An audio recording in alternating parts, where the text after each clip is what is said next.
About those invalids you saw in that devil's house. Poor bastards. All strapped down to the beds, with those lumps on their chest. The medical staff tell me they were probably a type of cyst. Cysts can get that big. In some cases, yes. But supposing they're a kind of atheroma forming on the surface of the skin, the size is just too big, and the appearance is all wrong. In the end, the medical team were at a loss. Those lumps were like nothing they'd ever seen. The fluid you said you got on your prosthesis when you touched one was burned off in the fighting, and the factory burned down too. None of the tests we did once you were back at the base revealed a pathogen that could have caused them. Meaning we don't have a single sample to work with. Everything went up in flames. What worries the medical team most is whether it's contagious. Whether there's a chance we could end up like that. And? Mother Base's sanitation control has always been strict. After all, war is great at transporting diseases. For the time being, at least, there's no sign of contagion or any symptoms that could be related. One more thing. About the surgery that had been performed on the people in the Devil's House. Yeah. You said that their throats were cut open, with an acoustic tube pushed inside? Right. The tubes were hooked up to tape recorders, playing some kind of audio. Well, we picked up some of that audio through your radio transmissions and recorded it here. The intel team has been working on analyzing the communications log. What have they found? There's nothing tying the contents together. We've got a report on 3 deaths in a car accident on the autoroute near Marseille. Protests outside the Libyan embassy in London. A press conference with the former Prime Minister of Sweden. A 4-month-old weather forecast for Balikpapan. And then commercials for appliances, cough syrup, and TV dinners. Assuming they're not all staged, they come off as recordings of your average public broadcasts. Public broadcasts? Just radio and TV signals? Yes, and from all over the world. We're looking into whether they're genuine or not, just to be sure. What else? A speech that sounds like it was recorded out on the street, and people chatting about how this year's tomato crop did. And there's nothing they have in common? We're partway through the cryptanalysis. That includes checking all audio ranges and running it backward and at different speeds. Then there's vocabulary breakdown for political suggestions, ideological common points. But I don't think it's going to get us anywhere. Where were the recordings made? There's nothing linking them from that angle either. Just like you reported, we've detected virtually every major language there is. French, German, Italian, Spanish, including South American accents. Then there's Russian, Hindi, Arabic, Portuguese, Mandarin, Cantonese, Japanese. They're nothing if not thorough. Well, I don't know if we've got them all covered. Ignoring the ones that have gone extinct, supposedly over 5,000 languages exist today. Besides, English isn't one of the ones we picked up. Really? English? I know. Only 5% of the world's population is a native English speaker.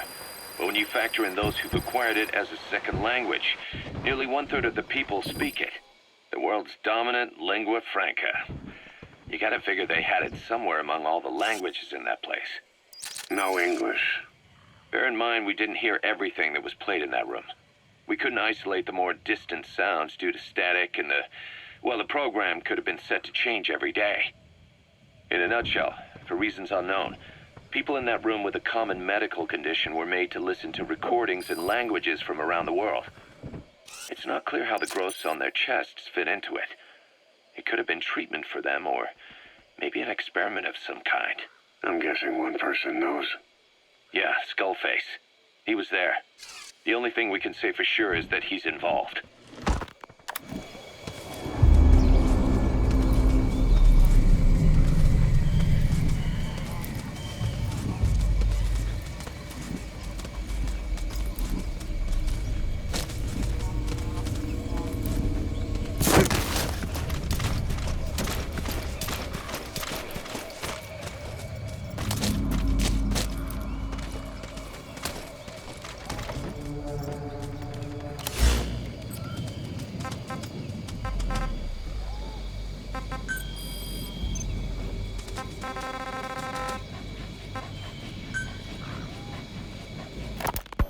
White Mamba, Nyoka Yam Pembe.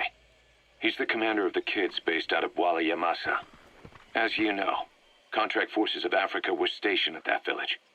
Anti-government forces hired ZRS to bring kids there from around Africa for training. But at some point, the adults with the PF started dropping like flies. This was right after we arrived in Africa. We don't know the cause.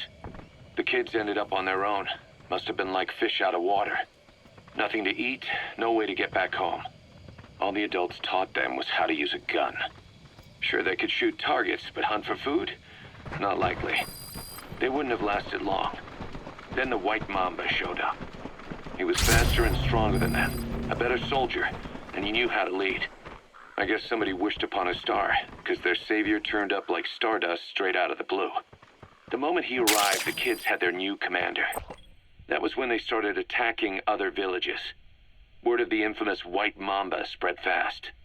But it isn't just his combat skills that got people talking. As you can tell from the name, he's the only light-skinned kid in the unit. Not to mention the blonde hair and the blue eyes. Not common in those parts. We have no idea where he came from or what he's experienced. The kid's a huge blank. But I'm sure you'll know him when you see him. One other thing. He's still a kid, so don't kill him. Be careful not to hit him with anything lethal. Not even a flesh wound. Our mission objective isn't just suppressing a bunch of militants. This is a DDR operation of the kids in that unit. DDR stands for disarmament, demobilization, and reintegration. Disarmament is obvious. We take their weapons off their hands. The demobilization part means dismantling their military organization to ensure they can't arm themselves again. To do that, you need to capture the unit's commander and have him order his men to disband. In this case, the commander is the White Mamba. There's nobody above him, so he's all we need to grab. Finally, reintegration. Through education and occupational training, we give them a means to live besides war. A lot of kids born in a war zone don't know any other way to live. So before they find themselves back there, we teach them another skill. I'd like to establish this rehabilitation process at Mother Base.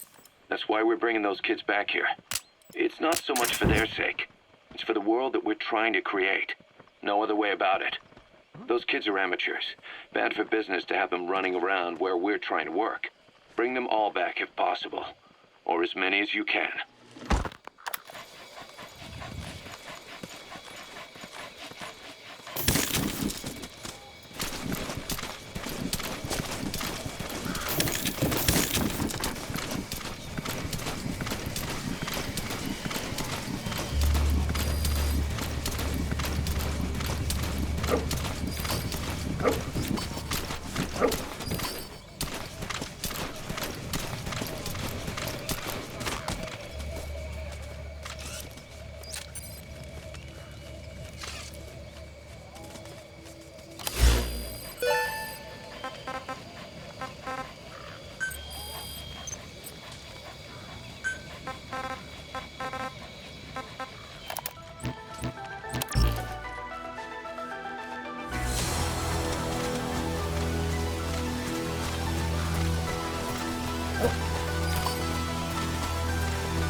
Ik zie hem voor.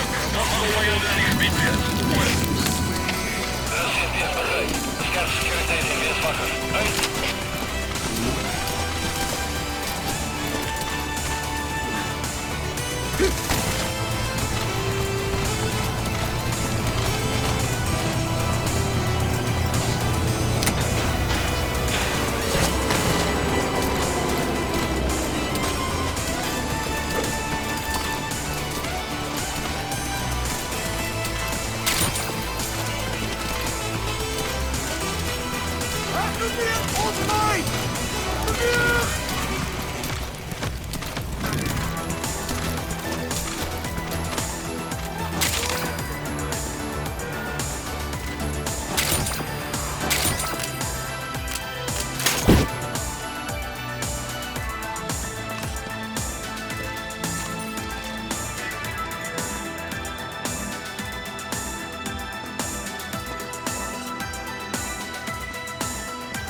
Alleen hier gewaarschuwd.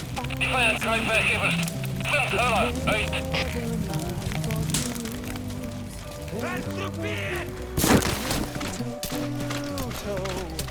This is the sound of my soul. This is the sound. I wanna take it to the world. That's the target. But now I've come back again. Why do I find it hard to write the next line? Oh, I want the truth to be said.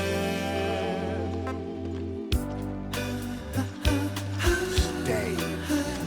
Got it!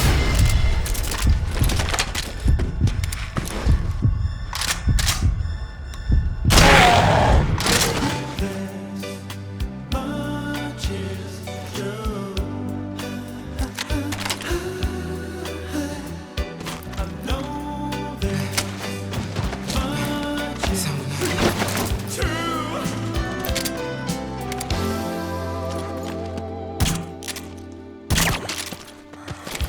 With a thrill in my head and a pill on my tongue, it's all the nerves that's just begun. Listening to Marvin all night long. This is the sound of my soul. This is the sound, always slipping from my hands.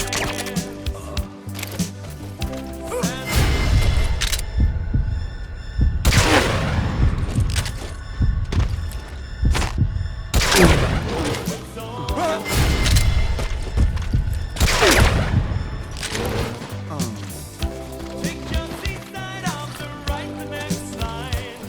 Oh, I want the truth to know.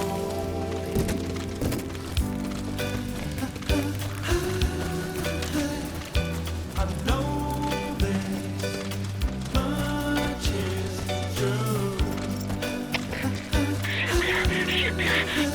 Iemand heeft mij uitgekomen. Je moet kijken naar de... Ik moet onderzoek. Hoor. Dat is het begrepen. Het kan een vijandige aanval wees. Alieneren, wakker wees, uit.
Object is in.